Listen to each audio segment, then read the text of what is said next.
Today we are looking at Green River Bourbon from a distillery whose history has come full circle, literally. Maybe a new distillery and label to some of you, but Green River has been around since the late 1800s. The revived namesake bourbon is back. Let's take a walk through the history of Green River Distilling Company and review their new bourbon here on the Mash and Drum.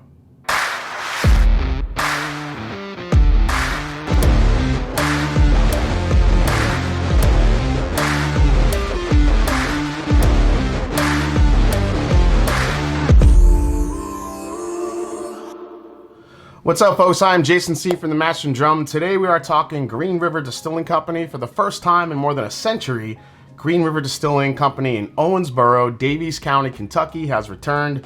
Back in the late 1800s, Daviess County, with more than 20 distilleries, is one of the top counties to produce bourbon in the entire state of Kentucky. Now, the historic DSP-KY-10 is bringing the city's rich bourbon heritage back to life with the release of Green River Kentucky Straight Bourbon Whiskey. For the first time in more than 100 years, Green River Bourbon is flowing inside the walls of its original home, said Green River Distilling Company Master Distiller Jacob Call. Take a look.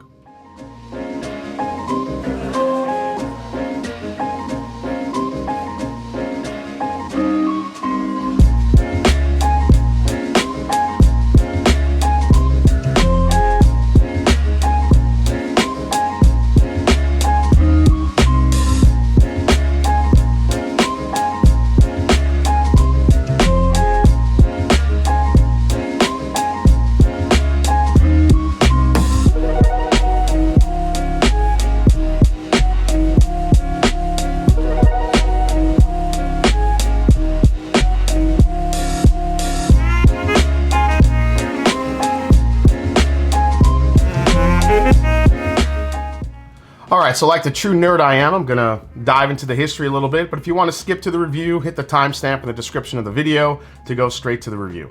J.W. McCulloch entered the American whiskey industry as an employee of the IRS, collecting taxes in the Owensboro, Kentucky region. In the late 19th century, the Owensboro region of Kentucky rivaled Bardstown, Lawrenceburg, Frankfort, and Louisville for both the quality and quantity of distilled spirits. McCulloch knew enough about the whiskeys being produced that he could make whiskey himself. In 1891, McCulloch introduced Green River Whiskey. He built a distillery in Owensboro, made whiskey, and started advertising. In fact, Green River quickly became the most advertised whiskey in America. So McCulloch focused on two themes in his advertising. The first was the front side of the label featuring a horseshoe and the slogan, "The whiskey without a headache." The other theme featured an African-American man leading a heavily laden mule and holding a jug of Green River whiskey with the slogan, "She was bred in Old Kentucky." Now, he used these two themes to create bar art, tokens, jugs, print advertising, and everything else under the sun to sell his whiskey. Green River won a lot of international awards, including a gold medal at the Best of Show at the Paris Exposition in 1900, and later a grand prize at the 1905 Liège Exposition in Belgium. Unfortunately, the year 1918 came. First, Prohibition forced the distillery to stop making beverage alcohol in order to produce high-proof alcohol for the war in Europe. Then, a fire destroyed the warehouse containing the aging barrels of green whiskey. There's always a fire somewhere, always a fire in history. It's crazy. Once Prohibition hit in 1920, Green River was officially out of business. And now here's where a lot of the craziness happened. So after the repeal of Prohibition, the Green River trademark was picked up by the Old Time Distilling Corporation. They used the fact that Green River was so well advertised before Prohibition to their advantage to make and sell Green River again. Although they had to change the slogan from the whiskey without a headache to the whiskey without regrets, it actually ended up being one of the most memorable whiskey slogans in history. Now, Old Time eventually sold out to Shenley in 1940, who turned Green River into a blended whiskey. The brand became a regional brand for Shenley, and by the end of the 1960s, the brand just kind of disappeared.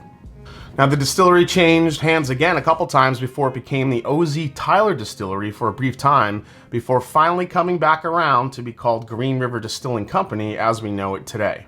So thanks to the amazing bourbon historian Michael Veach providing such a comprehensive history of the brand. If you want to learn more, you guys should definitely check out bourbonveach.com to read a little bit more about Green River. All right, so now we're going to talk about today's Green River bourbon. Pour a little bit of that. Has a nice color on it. Today's Green River Bourbon is distilled by master distiller Jacob Call, an 8th generation distiller and Kentuckian.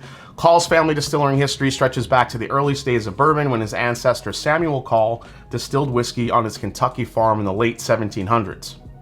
Green River Spirits Company CEO Simon Birch worked closely with John McCulloch's great-grandson Rob McCulloch to revive the Green River brand. He said, "We're so grateful to Rob for sharing his family's history with us, and it's a privilege to continue to build on the legacy that John McCulloch created." All right, the new bourbon. Green River Kentucky Straight Bourbon is 90 proof and has been aged more than 5 years at the distillery in Owensboro, made with all Kentucky-grown corn, most from Daviess County. Now, this is a high rye bourbon with a mash bill of 70% corn, 100% locally sourced in-state, 21% winter rye, and 9% malted 2- and 6-row barley. Price for this is only $35. Now, this was launched in Kentucky just this month, but will also be rolling out to select retailers in Tennessee, Missouri, Indiana, and Northwest Florida, with, I'm sure, more states and availability rolling out soon enough. What's cool is if you look close at the bottle design, it kind of took some cues from the brand's past bottlings, including the horseshoe, the rivets, and the original Green River colors. Each bottle of today's Green River Bourbon includes the phrase, "the pride of Owensboro," again to pay homage to the city and its bourbon legacy. So let's try it. So as much as I get the sweetness, I get a lot of that barley influence here, which I think gives it kind of a chocolate type of nose to it to me. I also get a little bit of cherry here. So this is at least 5 years old, but it actually is coming off a little older than that to me. It's got a little bit of like a leather, cinnamon. Obviously you got your typical vanillas and caramels going on in here, which is really nice. I mean, I love when a new distillery, well, or even a reopened distillery, you know, they kind of wait it out. They wait until, you know, a good amount of time for their bourbon to be ready. All right, let's give it a go.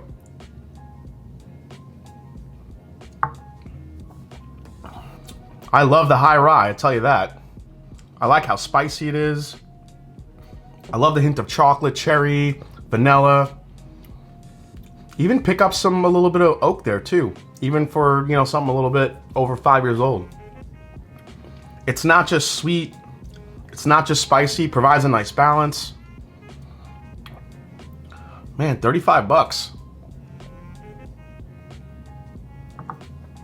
Yeah, second sip you get a little bit more of the chocolate, still a hint of that cherry to me. There's definitely a nice sweetness to it. But man, I'm really happy that this has that high rye mash bill in there, because I think it just really balances out the bourbon, you know, from front to back. Because there's a lot of sweetness here. I love that little punch of chocolate I'm getting now. It's like a milk chocolate. It's not a dark chocolate. This is really nice. I really feel like this could... I would have to do a couple double bass episodes and put this against some more. I think this could actually, and maybe it's because of the rye and because of the complexity I'm getting here, maybe there's a chance this could actually take down some bourbons in a higher price tier here. I'm not saying it's amazing and will blow you away, but for $35, I think this is a fantastic bourbon.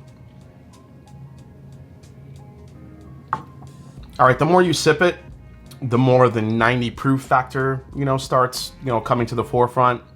The spice tends to take a back seat a little bit, but you still get a little bit of a lingering finish there. More of the sweetness comes to the forefront, but I'm still getting those, you know, that nice balance of flavors. The cherry, the vanilla, a little bit of oak there, that tiny hint of like a milk chocolate. I would have to put this up against the new 1783 from Evan Williams that I love so much. Got to put that up against this, Elijah Craig. All right, so I'm not going to do a full final breakdown on this because it's just too new, not really available everywhere yet. But I will say this, if you're in Kentucky or any of the other states I mentioned, what is it, Northwest Florida, Missouri, Indiana, and even Tennessee, if you're in those states and you can grab this for $35, I think you'll really be impressed by how good it is for the money. In a world where every single whiskey and bourbon release is $150 or more, This is a very welcome addition to the shelf. I'm really hoping that this gains momentum and gets out to more states quickly, because I just think, you know, with everything happening right now in the world of whiskey, where everything is just super high priced, inflated, secondary market prices, this is a very, very welcome addition to the shelf. I just want there to be more of it for people to have, honestly. To have something like this that's just readily available at some point, hopefully, for 35 bucks and this high quality. Welcome back, Green River. This is good stuff, guys. All right, guys, I hope you enjoyed this review for the new Green River Distilling Company, their flagship bourbon. DSP-KY-10 is back. I hope you enjoyed it. If you did, hit the subscribe button below. Please hit the like button. If you haven't yet, follow me on Instagram, follow me on Twitter. Let me know if you've had this one yet, if you've been able to try it. Let me know what you think. Again, I'm definitely going to be putting this against a couple of other budget shelfers, and also maybe a couple of hard-to-find bottles. I think it could go right up against them. So as I always say, it's not about the whiskey, it's the people you share it with. Cheers, and I'll see you next time right here on the Mash and Drum. Take care, everybody.